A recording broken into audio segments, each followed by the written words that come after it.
So hey friends, I wanted to do a little update on my e-bike Zippy. She's lost. She's lost on land again. They lost my friend. Lost on land again. So a lot of times people will get a new e-bike or something and they'll do an unboxing and show you their initial reaction to it, tell you about all the bells and whistles and what it's capable of. But now that I've had Zippy for about 6 or 7 months, I've put about 300 miles on it probably. I wanted to tell you what it's really like and its pros, its cons, and let you know if I would do it again. So my initial reaction with this bike is I want to keep it in my van. I don't like to keep it outside, and I'm not going to carry it on the back of the van. Reason being, it is an electronic device. I don't want it to get wet, dusty, or stolen, right? So I figured out a way to get it in my van. Now I struggled with it really bad at first, but after putting it in and out enough times, I've kind of got it down to a science now, so it's not that big of a deal.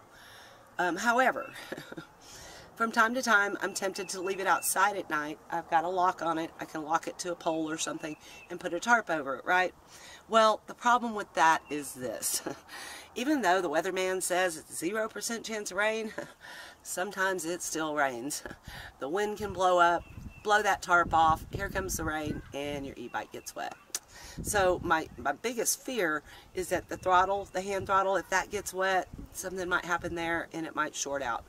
Also, frost, it happens, even if it's got a tarp over it, it can still get frost on the bike, on the handles, on the controls. Dew also. And you just don't want to get it wet, right? So one of the things that I was most curious about is how many miles it would really go on one charge. I think it advertises that it'll do 20, but what I've found is it varies so much depending on what you're doing, how you're doing it, and where you're doing it. So for instance, if you're pedaling a lot and you have it on the lowest assist mode and it's really flat level ground, you're going to go a lot further than if you're not pedaling at all, you're only using the throttle and you're on a lot of hills and stuff.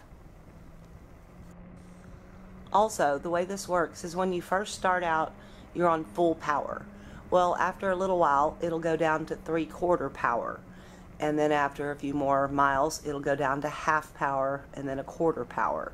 So you might be able to make it that 20 miles, but that last few miles you're going to be going really slow. So the hardest trial I have done so far on this bike was at Lake Murray State Park. I went about 3.5 miles down the road to see my friend Brandon and about 3.5 miles back, and it's really, really hilly. So on the way back, probably most of the way back, I was on half speed, and it was really chugging along. So yeah, again, it totally depends on the hills, how much you're able to pedal, the wind, and the speed you're going.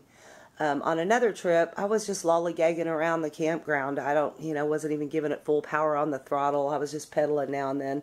And I swear it went 10 miles and never got below 3/4. So just really depends on what you're doing. I highly recommend you get a little bag or something on the back of the bike so you can carry your charger with you. And then you don't have to worry about running out of power somewhere. But all in all, with this bike, I would give it both thumbs up. It has served its purpose very well. It's pretty reliable. I haven't had any problems with it. Seems to hold together fine. Nothing has rattled loose, even though I have been off-roading it. Now, this particular bike is not made for trails. It's got no suspension. It's really perfect for tooling around a campground on the roads. So the $800 question, I suppose, because that's how much I paid for it, is would I do it again, and do I consider it a good value?